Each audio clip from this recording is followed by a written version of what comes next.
E eu creio que o Espírito Santo de Deus está agindo na vida de cada um de vocês, para que vocês possam viver o que Deus tem reservado para vocês nesse lugar onde Deus plantou vocês.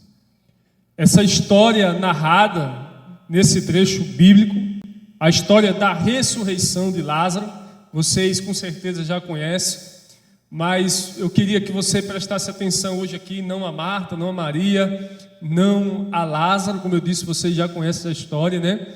Mas eu queria que vocês prestassem atenção aqui a esta pessoa que foi enviada, né? Inicialmente por Marta, por Maria, para clamar um socorro urgente, por assim dizer, com relação à saúde de Lázaro. Eu acredito que a enfermidade de Lázaro não era uma simples gripe, um problema qualquer, mas era que algo realmente estava acontecendo de grave e Lázaro se encontrava à beira da morte. E este mensageiro que foi enviado pelas irmãs de Lázaro, a palavra não revela o seu nome, não diz o seu endereço. Não há textos da Bíblia falando sobre esse homem, né? É alguém aqui anônimo, vamos dizer assim. Mas eu queria que você entendesse que era alguém que tinha um peso muito grande em seus ombros, porque esse homem estava sendo enviado, levando um pedido de socorro para alguém que estava às portas da morte e alguém muito amado pelo Senhor Jesus. Por coincidência, eu trabalho com socorro, né? Faz 18 anos que eu trabalho no Corpo de Bombeiros e eu sei o que é ter esse peso sobre as costas, de receber um pedido de socorro para chegar até alguém que está à beira da morte. E eu sei que o tempo é crucial. 1 minuto para alguém que está pedindo socorro pode ser fatal. 1 minuto para alguém que está se afogando pode ser fatal. 1 minuto para alguém que está respirando a fumaça pode ser fatal. 1 minuto para alguém que está com hemorragia pode ser fatal. E quando esse homem recebe esse chamado de ir até onde estava Jesus Cristo, porque Lázaro estava morrendo, havia sobre a vida dele uma expectativa muito grande, porque certamente sobre o entendimento de Marta e Maria, se Jesus recebesse a notícia e viesse, Lázaro seria curado. Então, se nessa história, para quem viu aquele homem, algo desse errado, certamente seria culpa de quem foi enviado. Se quem foi enviado, de fato, não tivesse eficiência no que fazia, não cumprisse, vamos dizer assim, né, a missão que havia recebido, ele teria sobre a sua vida um peso muito grande. Porque coisa ruim é querer salvar alguém e não conseguir. Coisa ruim e difícil de lidar é quando alguém morre nos seus braços e você não consegue salvar aquela vida. Isso marca a sua vida para sempre. Até hoje eu guardo memórias na minha mente de pessoas que eu não consegui salvar. Adultos, crianças mais ainda. Portanto, eu quero que você pense um pouco na responsabilidade desse mensageiro. Alguém muito amado, alguém muito querido estava à beira da morte. E Jesus estava distante. Se você for fazer um cálculo do tempo em que Jesus chegou, o fato de que Lázaro já tinha morrido há 4 dias, o tempo que Jesus ficou parado quando recebeu a mensagem, 2 dias, até que de fato ele voltasse, ele fosse para Betânia, Os estudiosos dizem que possivelmente esse homem seguiu a estrada de Jericó. Ele traça um caminho, ele atravessa o Rio Jordão, ele sai da Pérea, vai para a Judéia. Você tem uma noção de que esse homem passou aproximadamente 2 dias caminhando. E, queridos, caminhar sobre uma estrada com um peso de responsabilidade, com uma necessidade de socorro, tendo sobre si a responsabilidade de tentar salvar alguém, na verdade, de trazer a salvação para alguém, é uma missão muito difícil. Hoje a gente anda de ônibus, anda de moto, anda de carro, mas naquele tempo as pessoas andavam normalmente a pé, a estrada era perigosa. Os viajantes levavam recursos, por isso tinham muitos assaltos. Se chovesse, ele teria que tomar chuva.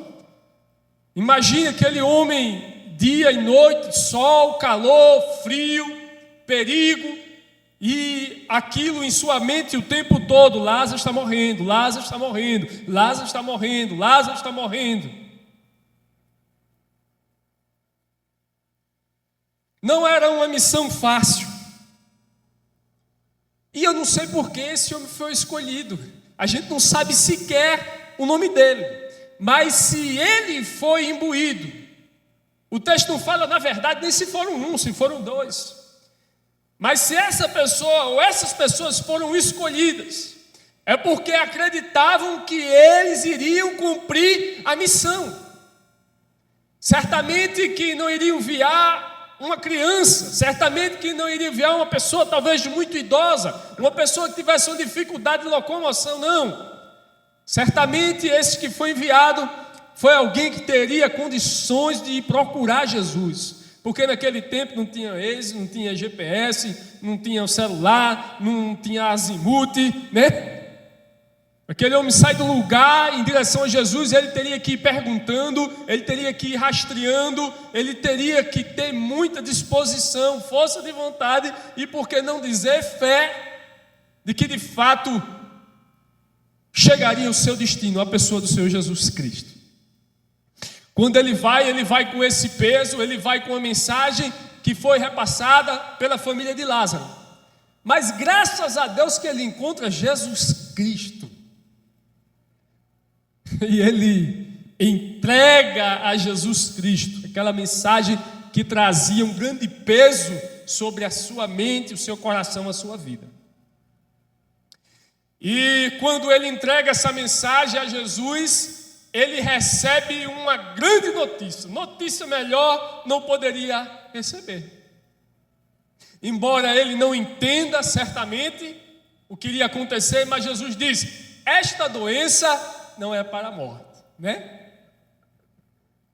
Mas o Filho de Deus seria glorificado através desta circunstância, né? Então aquele homem agora é portador de uma nova notícia. Já não está mais com a notícia ou com a mensagem de Marta e Maria, agora ele está com a mensagem vinda de Deus, a segunda pessoa da Trindade. O Senhor Jesus Cristo em pessoa entrega a ele essa boa notícia. É notícia de vida, é notícia de salvação, é notícia de alegria. Se ele chegou cansado, exausto, com fome, com sono, agora certamente só de receber essa notícia, a alma daquele homem teve com certeza um alívio, um renovo. E agora eu já começo a imaginar ele ansioso para levar a notícia de vida, a notícia de bênção, notícia de salvação. É sobre isso que eu queria falar com vocês. Eu queria falar sobre um alguém e uma grande notícia. Um alguém porque a gente não sabe o nome dele, mas ele não era um ninguém.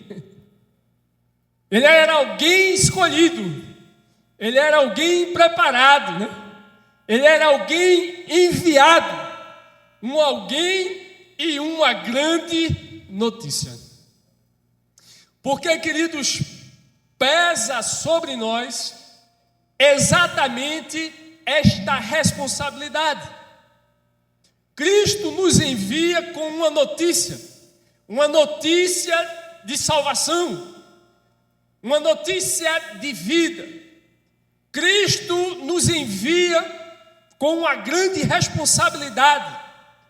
Assim como aquele homem recebe de Cristo a notícia, e ele precisa levar a notícia a Betânia, a uma família atribulada, a um grupo de pessoas que ali amavam Lázaro, ele traz a notícia do Salvador.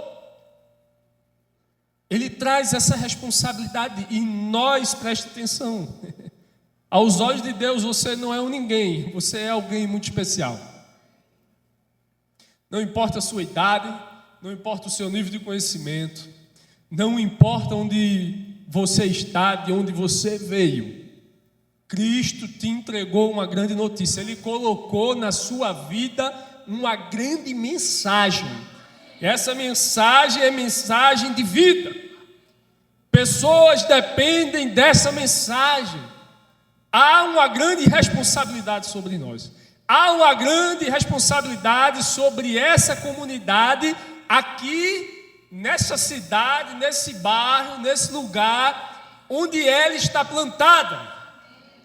E muito do que o Senhor tem a dispensar sobre vocês depende da maneira como vocês se colocam diante dessa responsabilidade. Por favor, prestem atenção.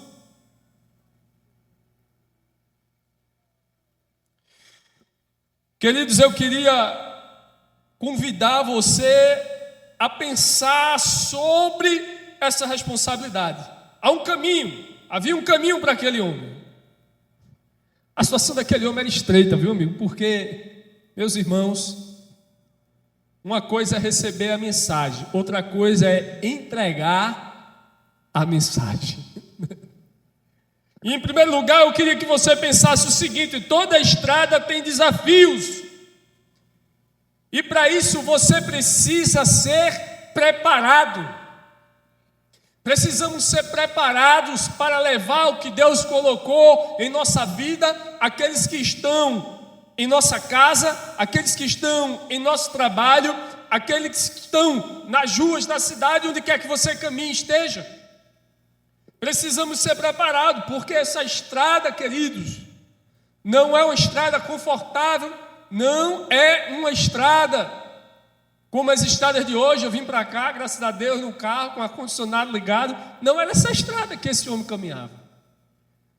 Mas a estrada que o Senhor nos coloca, queridos, é uma estrada que dia faz frio, dia faz calor. É uma estrada onde tem ameaça, onde tem perigo. E presta atenção, se aquele homem fosse um homem distraído, ele não cumpriria a sua missão. Se ele parasse na caminhada para dar atenção a um, para dar atenção a outro, ele não cumpriria a sua missão.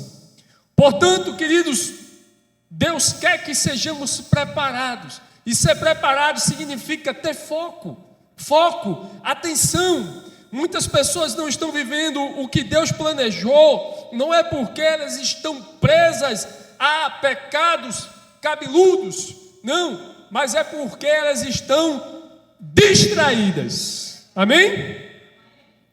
Elas estão distraídas. E essa é uma das grandes ciladas do inimigo, é roubar o tempo com distração, é roubar a sua energia com distração. Não são coisas que aos nossos olhos parecem ilícitas, mas são coisas que roubam o tempo e nos impedem de chegar ao objetivo. Esse homem é um homem que precisava ter foco, esse homem era um homem que precisava ter equilíbrio. Preste atenção, eu não sei se você já caminhou por muitos quilômetros, mas quando a gente caminha por muitos quilômetros, a gente precisa ter muito equilíbrio. Se a gente parar de comer, a gente cai de fome, mas se a gente comer muito, a gente não consegue caminhar. Em tudo precisamos ter equilíbrio. Precisamos comer a quantidade certa, precisamos beber na hora certa, precisamos pausar na hora certa. Aqueles que caminham grandes caminhadas, estudam e aprendem técnicas de respiração. Não é à toa que os homens de civilização antigas caminhavam com um cajado, porque eles marcavam a respiração no cajado. Portanto, a nossa geração precisa ser uma geração preparada, que tem foco, e uma geração preparada que tem equilíbrio, para que a mensagem chegue ao lugar certo, na hora certa, da maneira certa.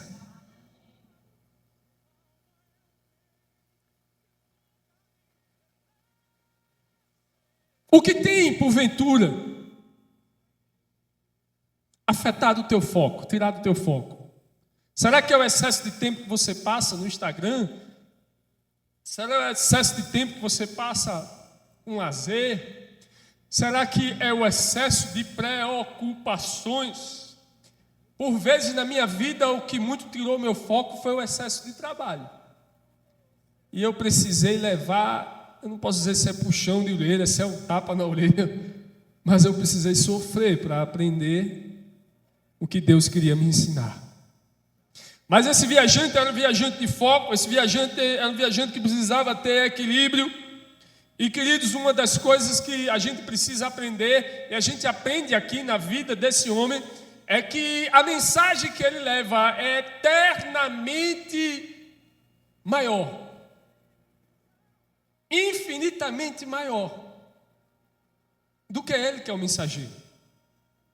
Nós nunca vamos compreender a profundidade dos efeitos da mensagem que Deus nos entrega. Nós não podemos controlar a mensagem, na verdade, é que nos afeta. Esse homem achava que estava trazendo para a família de Lázaro uma notícia de cura. Na verdade, Jesus não curou ninguém. Jesus ressuscitou entre os mortos a vida de Lázaro. Mas a mente dele imaginava uma coisa: tem uma boa mensagem, estou a levar uma mensagem de cura.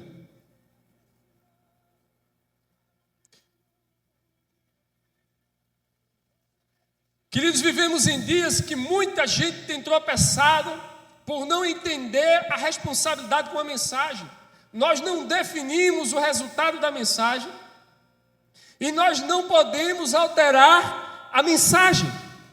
Lá na frente vocês vão entender que esse homem foi possivelmente tentado a mudar a mensagem. Por quê? Porque se você fizer as contas direitinho, quando esse homem chega, Lázaro está morto. E aí, meu irmão?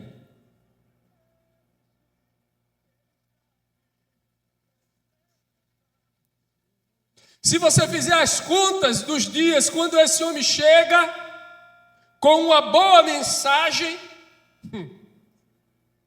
de que a doença não era para a morte, os olhos dele contemplam o contrário do que para ele parecia ser a mensagem. Imagina aquele homem passar por mentiroso.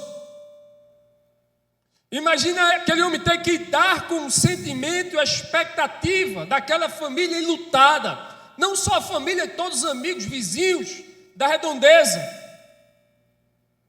Imagina aquele homem ter que dizer: olha, Jesus manda dizer que a doença não é para a morte. E alguém olhar para ele e dizer: filho, Lázaro está morto. Que tentação aquele homem teve, possivelmente de dizer: olha, não foi bem assim que Jesus me disse, né? Eu acho que ele se enganou. Na verdade, eu acho que ele quis dizer outra coisa. Ele disse que, sei lá, era para a glória de Deus, Lázaro vai para o céu, alguma coisa desse tipo. Porque nós, preste atenção, por favor, Igreja de Deus, somos tentados a alterar a mensagem do Evangelho nos dias em que vivemos, porque em muitos ouvidos nos quais ela chega, ela não é agradável, e o resultado não é positivo para quem leva a mensagem.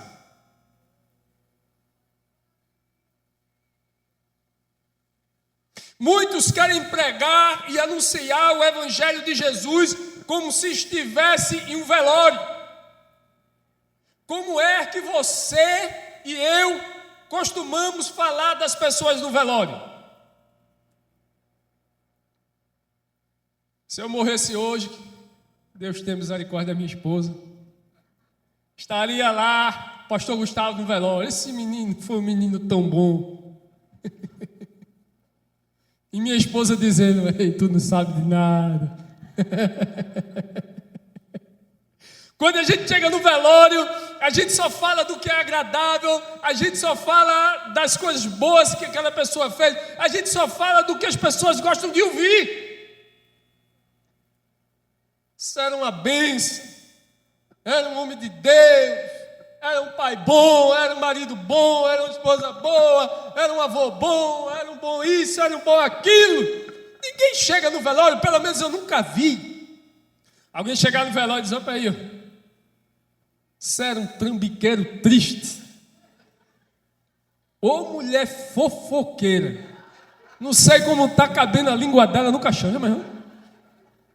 Mulher ruim, foi tarde. Você já viu isso no velório? Não.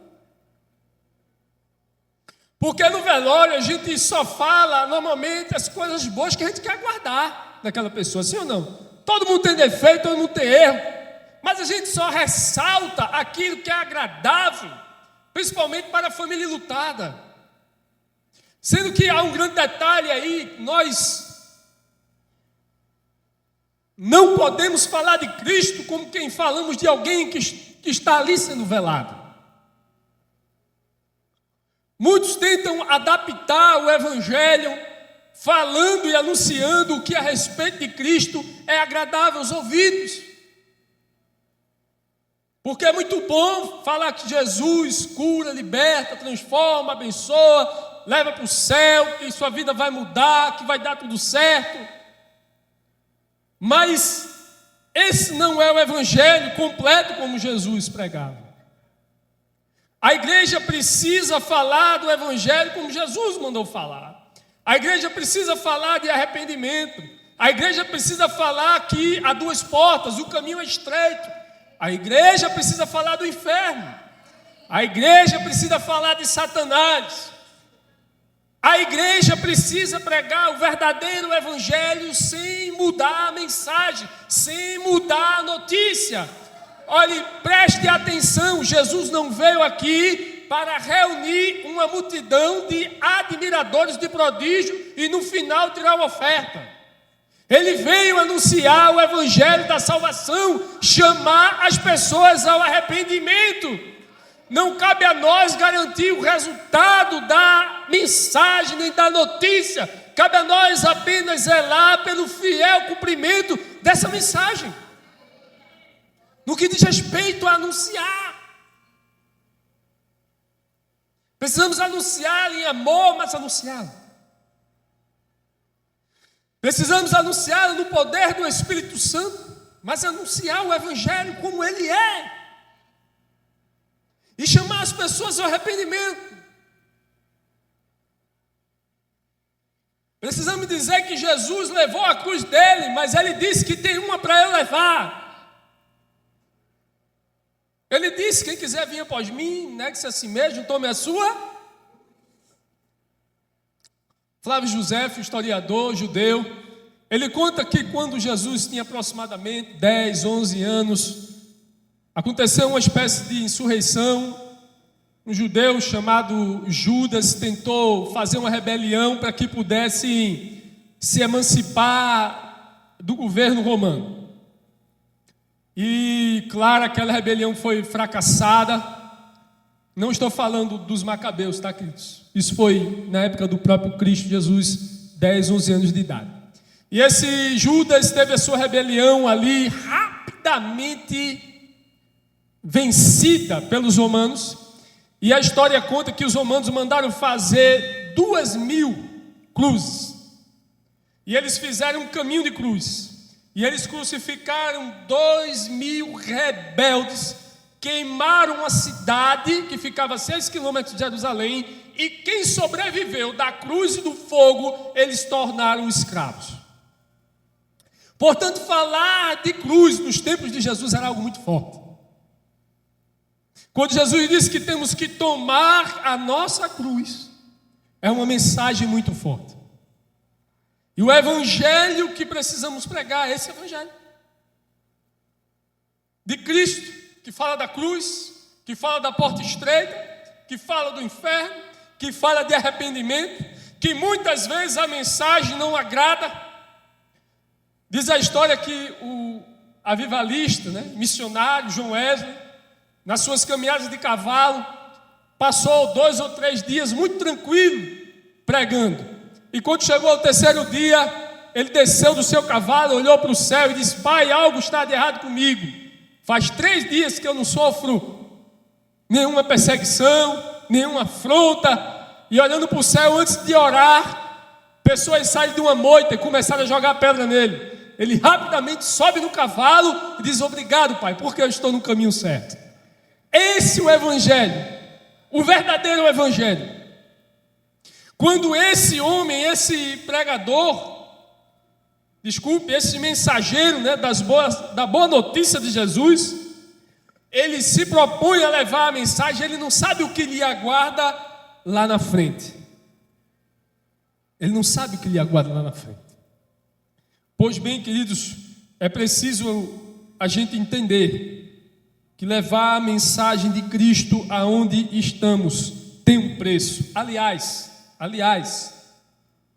há a glória da mensagem de Cristo e a glória do mensageiro. A glória do mensageiro é o privilégio de poder sofrer por essa mensagem. E a glória da mensagem é a glória de Deus, que é o dono da mensagem. Nunca queira a glória da mensagem para você, porque a Bíblia diz lá no profeta Isaías que Deus não divide a sua glória com ninguém. Infelizmente, muitos estão querendo pegar um bigu, uma carona na glória da mensagem, se aproveitando disso, estão querendo se beneficiar da mensagem, do poder da mensagem, da ação da mensagem. Mas eu louvo a Deus, porque nessa história nem o nome desse mensageiro a gente sabe. Isso fala de anonimato. Eu me lembro daquele texto de João Batista que ele disse: importa que ele cresça e que eu diminua. É assim que somos chamados, não para proclamar o nosso nome, a placa da igreja que participamos, mas para proclamar a Cristo, que o nome dele seja glorificado. A mensagem é dele. Se você prega a mensagem do evangelho, o evangelho é o poder de Deus, para transformar as vidas. Se você prega a mensagem do evangelho, não se preocupe, o Espírito Santo estará agindo aonde essa mensagem chega. Não cabe a mim controlar os efeitos da mensagem. É outro erro, é outro problema. As pessoas querem pregar hoje e ver o resultado amanhã, Mas não é assim. A gente foi chamado para lançar as sementes. Se elas vão brotar hoje, ou talvez na geração dos nossos netos, não cabe a nós definir. Mas esse homem traz sobre si, queridos, uma mensagem que tem um preço alto. No mínimo ele seria tomado como mentiroso, no mínimo ele seria afligido, ele seria envergonhado, haveria uma grande tentação de mudar a mensagem para ser bem recebido, de repente para ter outra postura diante de si mesmo. Não fomos chamados para isso, Os efeitos da mensagem, eles estão muito além do que a gente imagina. Como eu disse, talvez ele imaginasse que Lázaro seria curado. Na verdade, Jesus ressuscitaria Lázaro dentre os mortos. Quando a gente leva a mensagem do Senhor Jesus Cristo, a gente não pode aferir o que há de acontecer. A pura da verdade é que muitas vezes a gente nem entende perfeitamente o porquê daquilo que Deus mandou a gente dizer, não é? A verdade é essa. Muitas vezes Deus nos envia trazer uma palavra para alguém e a gente não entende nada, Mas eu quero dizer a você: obedeça ao Senhor, porque Cristo Jesus, Ele te enviou como esse homem que traz sobre si uma mensagem urgente e uma mensagem de vida. O nome desse homem não está aqui descrito, mas eu costumo dizer que ele era alguém em Betânia. E queridos, eu quero convidar você a ficar de pé, em nome de Jesus.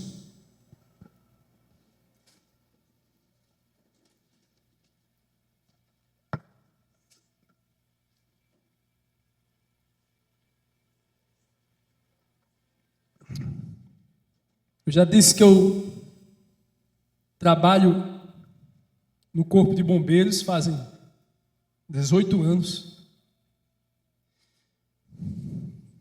E quando a gente é acionado, a gente sai com toda a pressa possível, porque a gente sabe que 1 minuto pode ser de fato o que vai decidir entre a vida e a morte de quem precisa de socorro, né?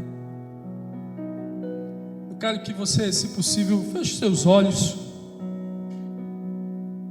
onde você está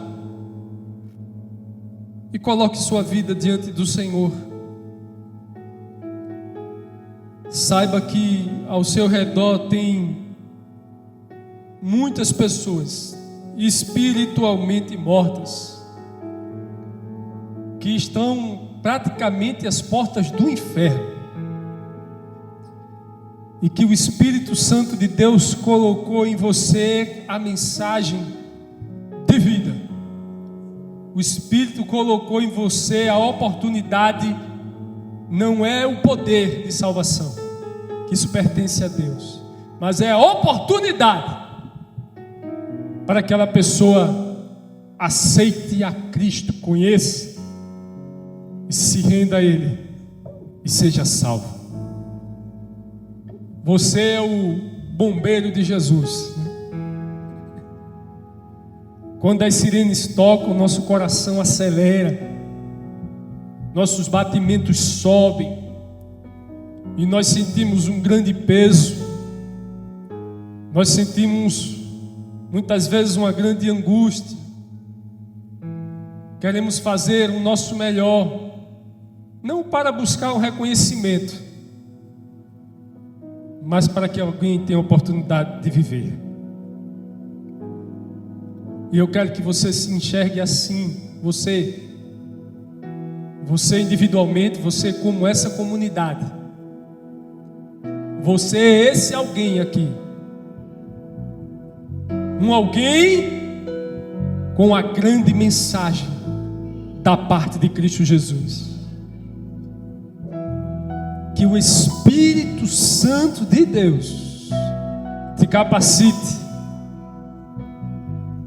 a ser como esse homem,